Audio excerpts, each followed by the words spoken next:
Nah, tentang kenajisan kita lanjutkan.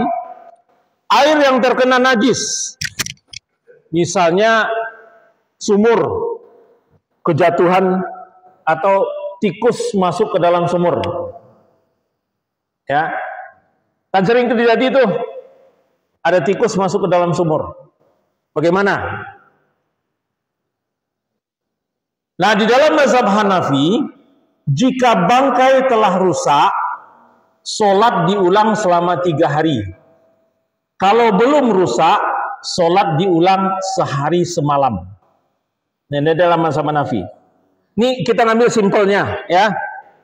Contoh, biar real kita bisa memahami dengan gampang. Tikus masuk ke dalam sumur, ya. Maka jika bangkainya setelah diangkat, bangkainya itu rusak, itu mazhab Hanafi mengatakan sholatnya diulang selama 3 hari. Selama kita pakai air itu untuk berwudu, ya. Kalau belum rusak, sholat diulang sehari semalam. Ini mazhab Hanafi. Nah, di dalam mazhab Syafi'i dan Hambali, jika air sedikit, hendaklah sholatnya diulang selama menggunakan air tersebut. Jika airnya banyak dan tidak berubah, maka sholatnya tidak wajib diulang.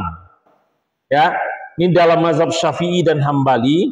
Kalau sumur itu tergolong airnya banyak, lebih dari 2 kula, ya, maka itu tergolong air yang banyak.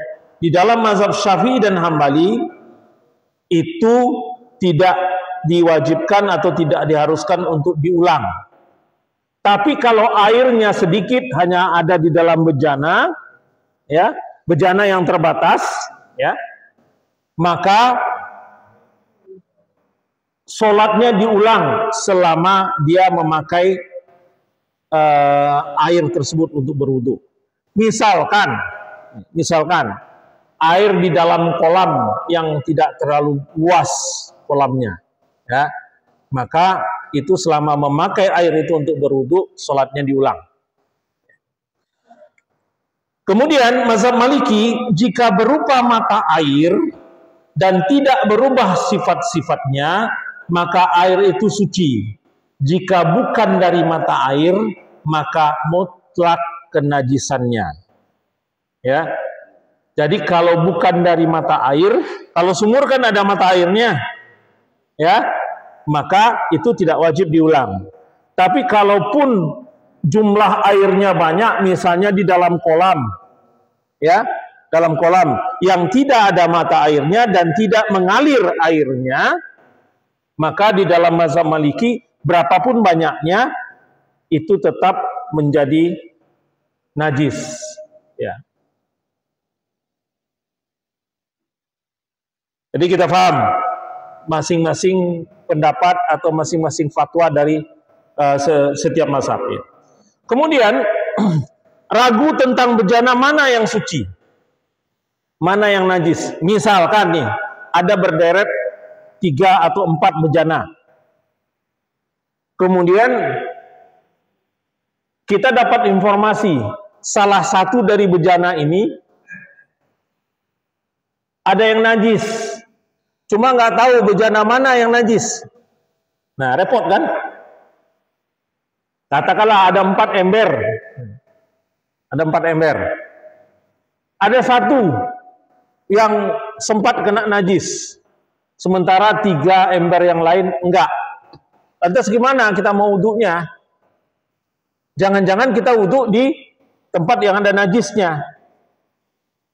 Ya. Nah, di dalam mazhab Syafi'i boleh berijtihad dan berwudu dengan air yang dianggap suci. Ya. Kalau di dalam mazhab Syafi'i dia mempergunakan ijtihad. Kira-kira kayaknya bejana A, B, C, D lah, ya. Kayaknya syaknya, ya, syaknya yang kena setelah dia lihat lah, dia bau, dia segala macam lah, ya. Dia syak dengan bejana yang A, maka dia boleh berwudu dengan bejana B, C, dan D, ya. Kalau dia syak yang yang kena najis itu adalah bejana A. Maka dibolehkan di dalam mazhab Syafi'i, ya.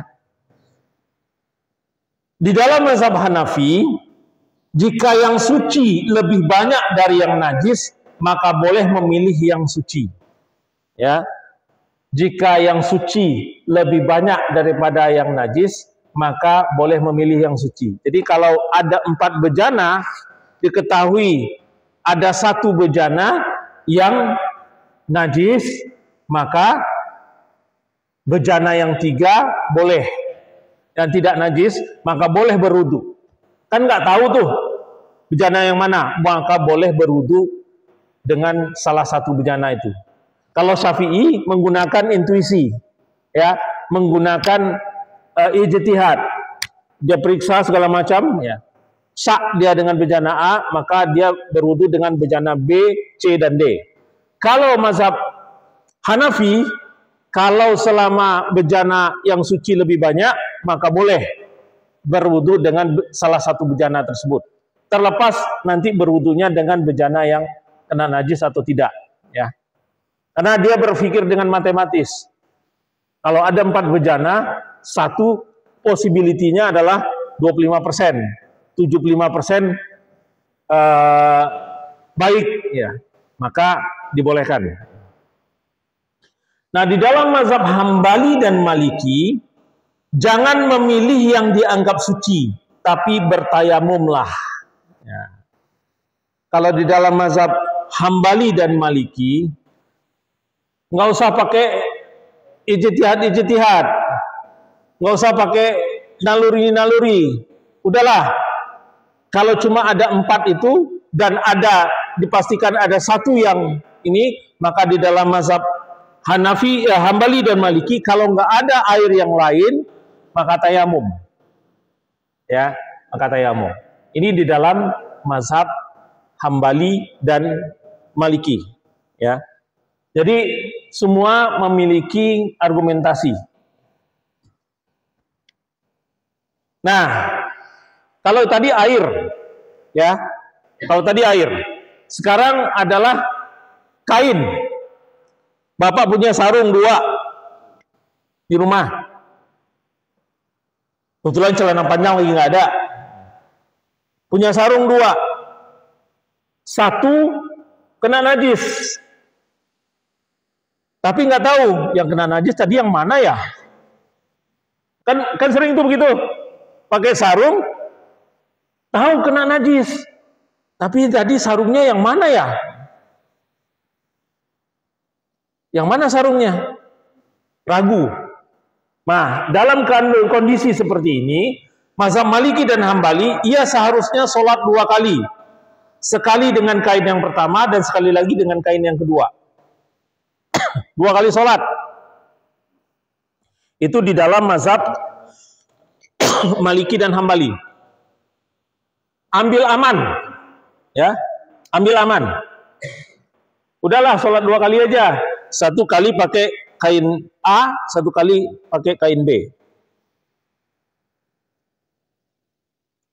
Nah, di dalam mazhab Hanafi dan Syafi'i, harus memilih salah satu dari keduanya yang kemungkinan dianggap suci.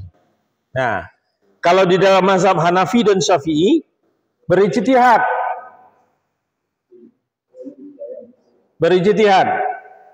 Ini kayaknya kain A deh yang kena. Mempergunakan ingatannya, ya. Kayaknya kain A yang ini.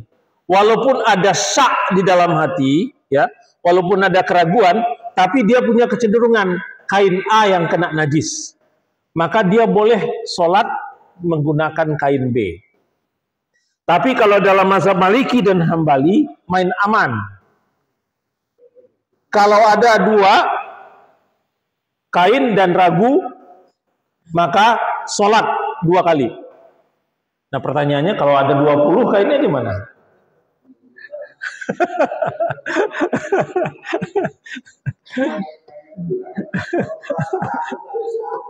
Hah? Ya, sarungnya cuma ada 2, masalahnya. Sarungnya cuma ada 2. Ente waktu jalan keliling Sumatera bawa sarung berapa? 1. Ada teman kita yang keliling Jawa, kehabisan celana, kehabisan kolor, dia sepanjang jalan pakai sarung.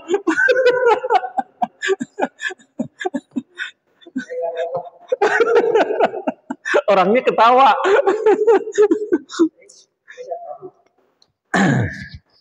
Ya itu simpelnya, ya simpelnya. Kalau mazhab Maliki dan Hambali ambil aman, sholat 2 kali. Kalau mazhab Hanafi dan Syafi'i pakai ijtihad, kira-kira yang mana? Ya.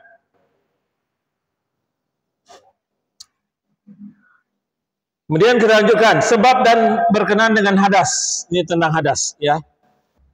Nah, kencing, berak dan keluar mani. Ijma ulama, air kencing dan kotoran yang keluar dari 2 saluran, kubul dan dubur, membatalkan wudhu. Ya, ini ijma para ulama. Air kencing dan kotoran yang keluar dari 2 saluran. Kemudian mazhab Hanafi, Maliki dan Hambali, keluar mani membatalkan wudhu. Kalau ini yang di atas tadi cuma itu adalah kencing, ya. Beda lah antara kencing dengan mani, ya. Ada lagi nanti mazi, ya. Ada mazi, ada mani, ada kencing, ya. Itu beda-beda. Nah, di dalam mazhab Hanafi, Maliki dan Hambali, kalau mani keluar mani membatalkan wudhu, wudhunya batal. Ya.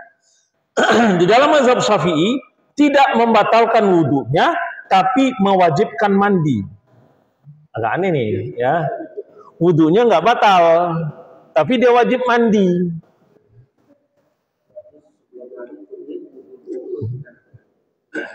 Saya ngambil realnya, ya, fatwa mereka, ya, fatwa mereka. Kadang-kadang memang kalau kita tidak memahami backgroundnya, kalau kita tidak memahami backgroundnya, menjadi bingung, ya. Dalam mazhab Syafi'i tidak membatalkan wudhu, tapi mewajibkan mandi. Tidak membatalkan wudhu, tetapi mewajibkan mandi. Bagaimana ini penjelasannya?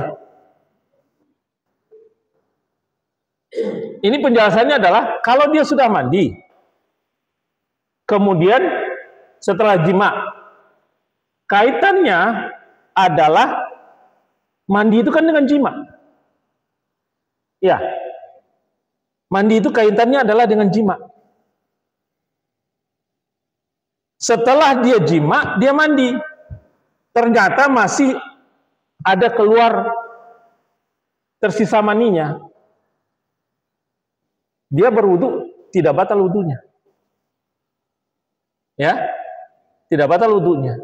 Tapi karena dia berjima, dia wajib mandi. Jadi kan kadang-kadang nih, ini kan bapak-bapak semua, ya, bapak semua aman, ya. Kita berhubungan dengan istri. Selesai kita berhubungan dengan istri, kemudian mandi kan? Ya, mandi. Selesai mandi, udah bersih lah semuanya, ya. Udah selesai mandi, udah bersih semuanya. Kemudian kita wudhu. Dan kita sholat. Selesai kita sholat, kita sadar bahwa masih ada mani yang tersisa. Ya. Masih ada mani yang tersisa. Maka wudhu dan sholat kita sah. Ini yang dimaksud di dalam mazhab Syafi'i. Ya. Maninya tidak membatalkan wudhu, tapi wajib dia mandi. Mandi, karena apa? Karena mandi itu kaitannya dengan jima. Kemudian mazhab Hanafi, semua itu termasuk keluar mani membatalkan wudhu. Nah, dalam mazhab Hanafi, mau mani, mau kencing, mau BAB, itu membatalkan wudhu. Ya, membatalkan wudhu.